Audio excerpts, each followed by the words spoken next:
All right, today's book of the day, life-changing one. I really mean it on this one. Seneca on the shortness of life. I picked this up. I was traveling in London and I went to Waterstones. That's like their equivalent of Barnes and Noble. And I saw, I already carry so many books with me when I travel. I was like, do I want to buy other books? But I found these little teeny ones up in their classic section. It's always amazing to me. Classic books. These are books that stood the test of time 3,000 years. They're in some little rinky-dink corner that nobody ever goes to or buys. And then it just shows you how much marketing influences us, the good books. This book that's stood the test of time. And I open it up and I'm like, oh man, how is this not the book that everybody's reading? He says, you've heard the saying that life is short. But he says, it's not that we have a short time to live, but that we waste a lot of it. Life is long enough, and a sufficiently generous amount has been given to you for the highest achievements, if your time is well invested. But when it is wasted in heedless luxury and spent on no good activity, we are forced at last by death to realize that it has passed away before we knew it was passing. So it is, we are not given a short life, but we make it short. And we are not ill-supplied, but wasteful of it. Now, if you look at my notes here, you can't really see it, but this whole, the second half isn't as good in my opinion, but the first half, it's like I'm trying not to circle every part of this. Now, so I want to go through this because the book is called On the Shortness of Life. Life is long if you know how to use it. What's the scarcest of all things? I think you could argue it's energy or time. Those are the two scarcest things. And every day you live is a diminishing amount of those left for you. Now, he says, for some people, they don't like to hear that. And I want to go through this book. This book is important enough that I'm going to go through quite a bit of it. I'll do it relatively quickly because it's very focused in what it says. But he says, if you look back at your life, right, and you go, why have I not accomplished whatever it is I want to accomplish? He says, here's the reasons, 8 reasons that you haven't gotten what you wanted out of life. Number 1, greedy activity. Number 2, dedication to useless tasks. Number 3, drinking or drugs. Number 4, laziness. Number 5, worrying what other people think of you. 6, self-imposed servitude to thankless people. Think about your dating life maybe. You spent all this, invested, or someone in your family or friends, they never gave back, you just gave to them, right? Number 7, pursuing other people's money or worrying about your own. He's saying making someone else rich or endlessly worrying about making yourself rich. But listen to this number 8 one, he says. Going after no fixed goal, tossed about in ever-changing plans by a fickleness which is shifting. I've been guilty of all 8 of these, but I would say number 8 is probably the one that gets at all of us. And if you're in the 67 steps that I have, or if you're watching any of the videos that I talk about here on YouTube or podcasts or whatever, I say you have to start with defining your end game. What's the end game goal you want? Do you want to be a billionaire? Do you want to be the next Martin Luther King Jr.? Do you want to be the next Einstein that discovers new theories? Pick a goal. I was in the UK if you saw that video with John Lee, and one of the things I he said the most was when I asked for his parting words of wisdom he would leave with the planet if he was to die tomorrow. He said, I would leave, do something, even if it's the wrong thing. I was teaching in the, I've got a VIP program, and I was going through the book by Sam Walton called Made in America, and he lists out the 10 things that made him the richest man, really, of our time, maybe of all time. But he says that number 1 is you have to have commitment to something. So picking a goal and committing to it. Joel Salatin used to say, pick one thing even if it's the wrong thing. So just think of these 8. You may have a tendency towards one, maybe drinking, some of you. Self-imposed servitude to thankless people. That's a horrible one. Anyway, so he keeps going through life. Through the book. It is a small part of life we really live. Indeed, all the rest is not life, but merely time. So if you violate these 8 principles, what will end up happening? And I see this, like you go outside and just look and you're like, everybody is just passing time. They're not living life. You know that Thoreau saying, the mass of men live lives of quiet desperation. What is called resignation is confirmed desperation. And that's the world that you're in right now. You have to be different than that. He says one of the things you have to start with is being not so liberal with your time. He says you will find no one willing to share out all their money. But to how many people do we divide up our life? People are frugal in guarding their personal property, but as soon as it comes to squandering time, they're most wasteful of the one thing in which it's right to be stingy. So he's saying, don't be stingy with money, but be stingy with your time. You know, if you're in a movie and it's a stupid movie, get up and leave. If you're at a party and there's no end game goal and you're around horrible people, get up and leave. Be stingy. Think about yourself. Like, I know a ton of stingy people. They're stingy when they tip a waiter. They're stingy with valet. They're stingy with charity. That might be you. What he suggests, Seneca here, you know, the great philosopher, he said, switch it up.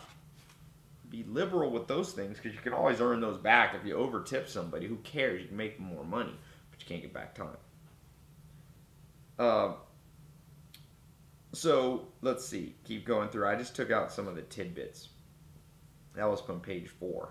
Get this book, by the way. You have to buy this. A must buy. So then he goes in that we become the problem. The reason we waste is our mind is overactive. He says, generally agreed that no activity can be successfully pursued by an individual who is preoccupied. So think about your life. What preoccupies you? Is it the big picture, most important things, where you're going, how you're going to get there? Or are you thinking about what you're going to wear today and, you know, what color you're going to paint your walls, or what time are you going to that dinner with a friend? Is that really important? Because he says, since when the mind, when distracted, absorbs nothing deeply, but rejects everything when it's crammed, when the brain is crammed. See? Living is the least important activity of the preoccupied man, yet there is nothing which is harder to learn. So, he's saying the hardest thing for you to learn is how to live. And you've got to start, if you're writing this down, number 1, you cannot have a preoccupied mind. And if it is preoccupied, make sure you don't fall prey to one of the 25 cognitive biases, which is misweighting. You can't be thinking for hours on things that you should only be thinking about for minutes, and thinking about for minutes the things you should only be thinking about. The things you should be thinking about for hours. Your career, how to have impact in the world, is going to take tremendous time and tremendous brain power to think through. Think on that. Don't be preoccupied. But learning how to live takes a whole life. And which may surprise you more, it takes a whole life to learn how to die. It takes a while to get to that end game goal. That's what I think he means by dying. But here's something interesting on page 5.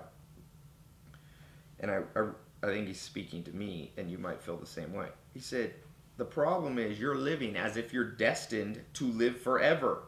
Your own frailty never occurs to you. You don't notice how much time has already passed, but squander it as though you had a full and overflowing supply. So many people, even when I bring this up, people are like, oh, it's so negative. Like, it's not negative. It's not negative at all. It's not negative, it's realistic. He says you act like mortals in all that you fear, and like immortals in all that you desire. So, think about your brain. The amygdala part of your brain, the strongest or one of the strongest areas in your brain, or most overpowering, I should say. The amygdala controls your fear memories. So you and I are like continually moved from right to left by fear, which he says we act like mortals in fear. Oh God, what if my husband leaves me, or my wife leaves me, or what if I go bankrupt? But then he says, in the things you desire, like, yeah, these are my big picture goals, we go so slow at them as if they're always going to be there. I think he's suggesting fear less on some of those other things. It's going to happen. Someone's going to betray you. Don't think about it all the time. It's going to happen. I mean, try to avoid it. But when you think about your end game goals, that's where you need to build up the fear. Like, what if I don't get it? Let me work harder. And not paralyzing fear, but motivating fear. Huge differentiation. All right. How late is it to begin really to live just when life must end? How stupid to forget your mortality and put off sensible plans to our 50th and 60th year, aiming to begin life from a point at which few have arrived. He's saying, he goes through talking about, I think, Augustus Caesar, some of these great people in life, and he said all they could think about was what they would do when they retired. And that's how the world is now. It's Picasso's dichotomy. I've talked about that, For Picasso said, do not live the dichotomy, where you do what you don't want in order to save up money to have time to do things in your spare time. He's like, make your spare time and work the same.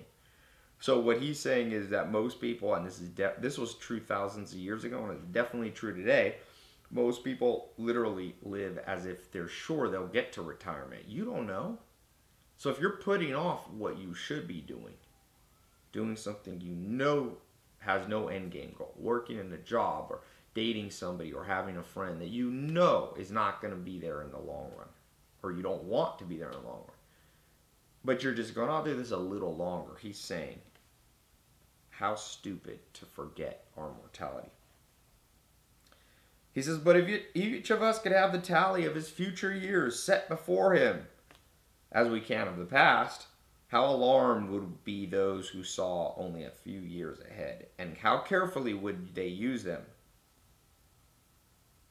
And yet, it is easy to organize an amount, however small, which is assured. We have to be more careful in preserving what will cease at an unknown point. So, he's saying, if you look back on your life, or I should say first, if you could look forward and see that you only have 5 years left, 1 year left, 1 day left, maybe 50 years. I don't know. You don't know. And that's the point. How differently would you live, though, if you knew with certainty? But he said here, it's even worse. Or not worse, it's even more important that you plan, because it will cease at an unknown point, my life and your life will. So he's saying, get your butt in gear. Can anything be more idiotic than certain people who boast of their foresight? They keep themselves officiously preoccupied in order to improve their life. They spend their lives in organizing their lives. Man, when I read that, I highlighted that 30 times. Are you guilty of this? Do you spend your life in organizing your life? He's saying that in a negative way. Are you directing your purposes with an eye to a distant future? But putting things off is the biggest waste of life. It snatches away each day as it comes and denies us the present by promising the future. The greatest obstacle to living is expectancy, which hangs upon tomorrow and loses today. You are arranging what lies in fortune's control and abandoning what lies in yours. Can anything be more idiotic than you and I planning our lives but never living our lives? That's what he's saying. And he said the greatest obstacle to living a good life, he brought up earlier the preoccupied mind. Now he brings in a new point. It's living life with expectancy, being sure that tomorrow you'll have a day to do something that you could do today. It reminds me of the famous saying, do not put off for tomorrow what you can do today. The whole future lies in uncertainty. Live immediately. He does not say YOLO. That's not what he means. It's not like just eat, drink, and marry for tomorrow we die. That's, an Epicurean understanding. He's saying live immediately. Go toward your goal. Not tomorrow. You might not accomplish your goal. You might not achieve your goal to the future, but you can start today. It's the ultimate book about eradicating procrastination. He says, you must match time's swiftness with your speed in using it. He said, life's short, so you better act quickly. He said, life's divided in 3 periods, past, present, and future. Of these, the present is short. The future is doubtful. The past is certain. So the only thing we have with certainty is something relatively irrelevant. The past. Now, one of the things I liked is he talked about, as you start going towards your end game goal, be careful of a few traps. He talks about people who reflect how pointlessly they acquired things they never would enjoy, and how all their toil has been in vain. But for those whose life, he's talking about business.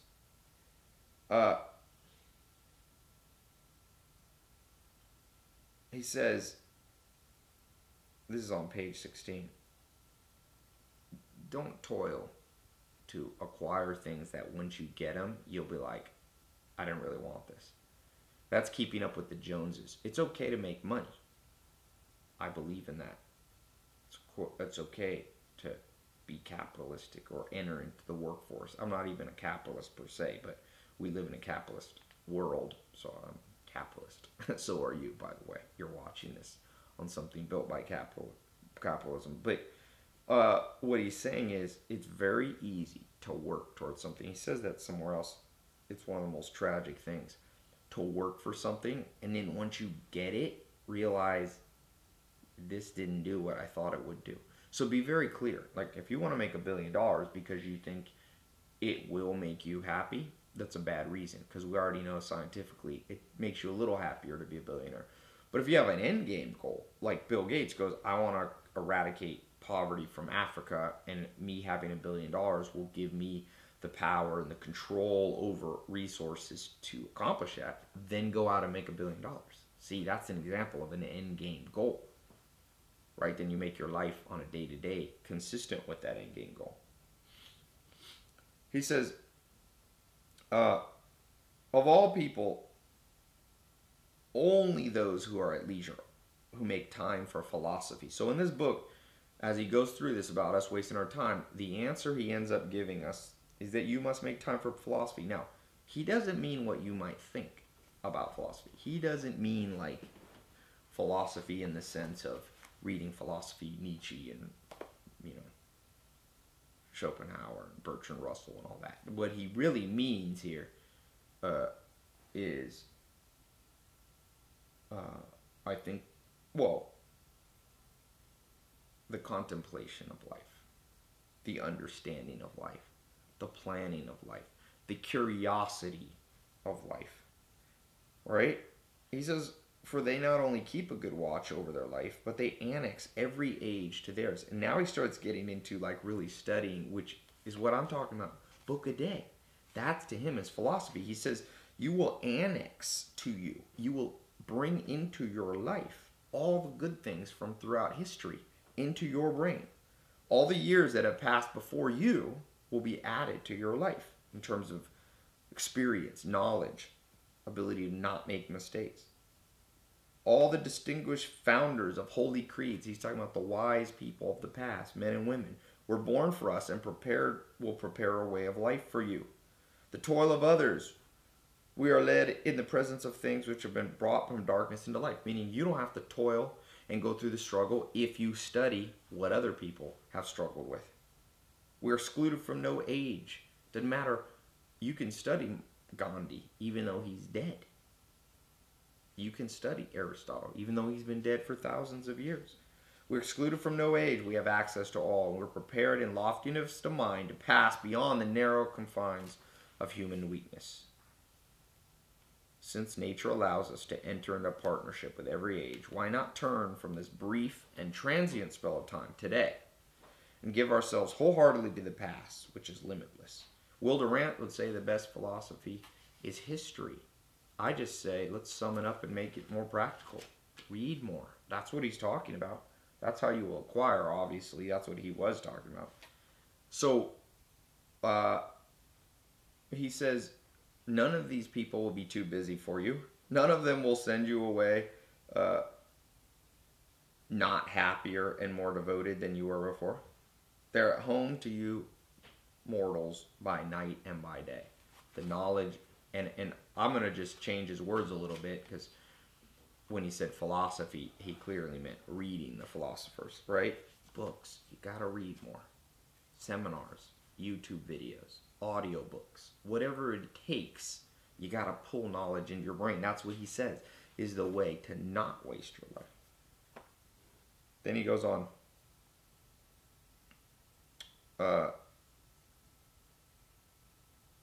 We're in the habit of saying we're not in our power to choose the parents that were allotted to us. That they were given to us by chance. That's true. You did not choose your parents. I did. And so many people, as all of us get older, we start to blame our parents for things they didn't do right. But he says, but we can choose whose children we would like to be. He's saying, become the children of the world's greatest people.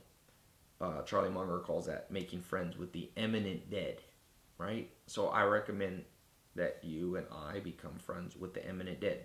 Eminent meaning great. Those people are no longer with us, but they're with us right here. So the life of the philosopher extends widely. He is not confined by the same boundaries as for others. If you want your life to be without bounds, you want to rise above the masses. I was reading Nietzsche's book, Man Alone with Himself. He says in all of us has that innate feeling that we want to rise above. And this is how Seneca advises he does that. If you want to be alone, to be free from the laws that limit the human races and all ages, you must step back out of the fray. Step back out of this mindless planning to plan and just majoring in minors all day that most people. Take 15 minutes a day, sit in a chair, read a book, think. He says, so it is inevitable that life will not just be very short, but very miserable for those who acquire by great toil what must be kept by greater toil. They achieve what they want laboriously. They possess what they achieved anxiously. And meanwhile, they take no account of the time that will never more return. You must. And he's talking about just aimlessly going after material pursuits, whether it be money, love, that's a material pursuit, another human, health. He said you must retire from these pursuits to the pursuits which are quieter, safer, and more important. He says to do this, you have to ensure we do not waste our energies pointlessly or in pointless activity. Think about what you did yesterday. How much of it was pointless activity? Did not contribute to anything. Now, it doesn't mean you can't take a break, you can't have fun, because fun, recreation can be part of the end game. You got to take a break. I think it was Nietzsche, in fact, who did not follow his own advice because he ended up going crazy at one point. He said you got to let your brain relax sometime, and that's okay. But you can under-relax or over-relax, and most of us are over-relaxed. Our brain's working, but not on anything important. So he begins to say, so let all your activity be directed to some object. Let it have some end in view. So if you're taking a break, take a break because you need a break from the activity that you were doing that was getting you towards what you wanted. Pick your end game goal. What do you want to be? Be a sushi chef? You want to own a hotel chain? You want to be a great mother or father? You want to build amazing, architectural masterpieces? You want to be an actor? Whatever. Pick your goal and don't be pointless in your activity. Interesting, he says, anyone who wishes to live life should not engage in many activities, either privately or publicly, meaning, of course, useless ones. So look through your life. What's the useless ones? You play too much video games? That's useless. You're just making money for the video game company. You watch too much TV. Average person, I think, in America watches 3 or 4 hours of TV a day. Some TV's okay, but it starts to cross the line. Now, he said, when you make your plans, you should make ourselves flexible, so that we not pin our hopes too much on our set plans and can move from thing to thing which chance brought us. Okay? To do that, he said, your mind must be recalled from external objects into yourself. So you got to go inward. Now, talked a lot about the answers are not within, and I continue to believe that. He says here the answers is in philosophy and studying great people. But you must go inward to process what you took in from the outward. That's why the inward and the outward must work together. A lot of people just focus on the inside. The answers are all within. No, you need the raw ingredients coming in, but they get mixed up. It's like salad, you buy the lettuce from this farm or this grocery store, the carrots, this, you bring them all together in one bowl. You got to mix them. That's you going inward. It says you have to withdraw from things that are pointless, right? We should withdraw a lot into ourselves. The mind should not be kept continuously at the same pits of concentration, but you need some diversion, he says, too. Socrates did not blush to play with small children. Cato soothed his mind with wine, and Scipio used to deport himself triumphantly to relax. So it's okay for you to relax a little bit. It wasn't Nietzsche, by the way. It was actually. The two things must be mingled and varied, solitude and joining a crowd. So he's saying, don't be overly social or too hermit-like. He said, do both. The one will make you, being a hermit, will make you long for people, and the other, when you're too much with people, will make you want to have solitude. Each one is a remedy for the other.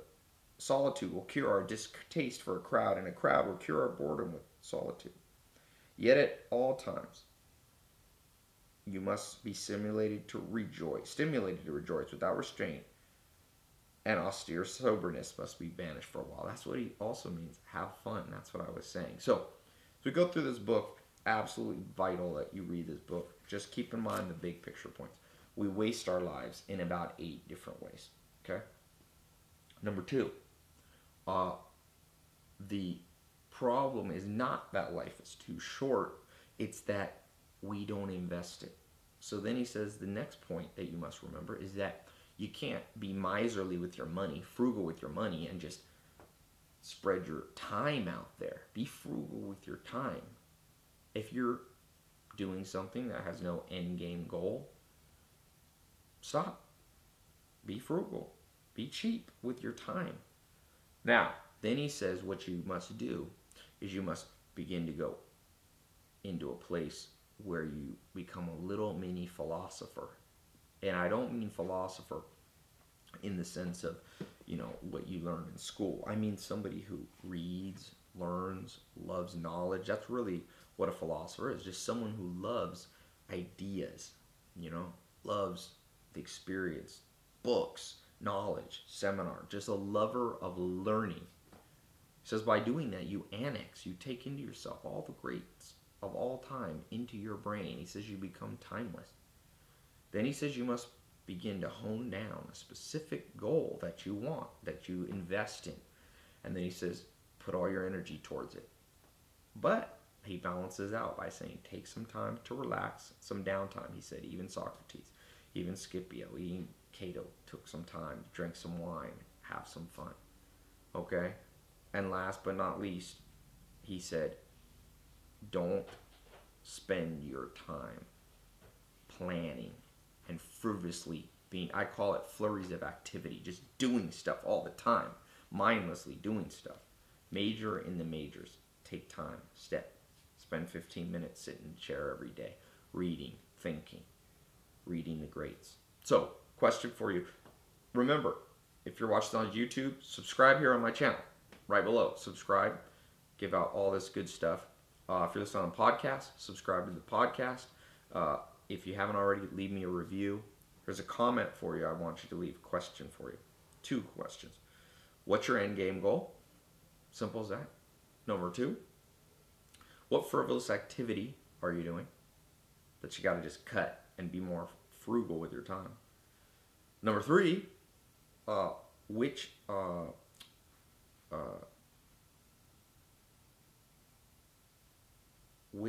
area, is it reading, is it going to more conferences, is going to make you more of a philosopher so that you make friends with the eminent dead, with those great people in life. So go to tailopez.com, join my free book of the day. I put these out. It'll help you read faster. I do it, the reviews for you. It's free. It's at tailopez.com. Put your email in, and this is Seneca on the shortness of life. Also, my books, if you go to tailopez.com/books, you can get a link to buy this book on Amazon. It's pretty cool. Or you can just go to the bookstore and get it. It's really cheap. It's like $3 or $4 book. So, but don't judge a book by the amount of money you spend. It's not always correlated. So, thanks so much. Reach out to me at Twitter. I answer my Twitter at tailopez.com. You can also email me at ty@tailopez.com. Believe it or not, those emails do come to my phone, and I check them. Can't always answer them, but I usually do. All right? Talk to you soon. Stay tuned for the next book of the day.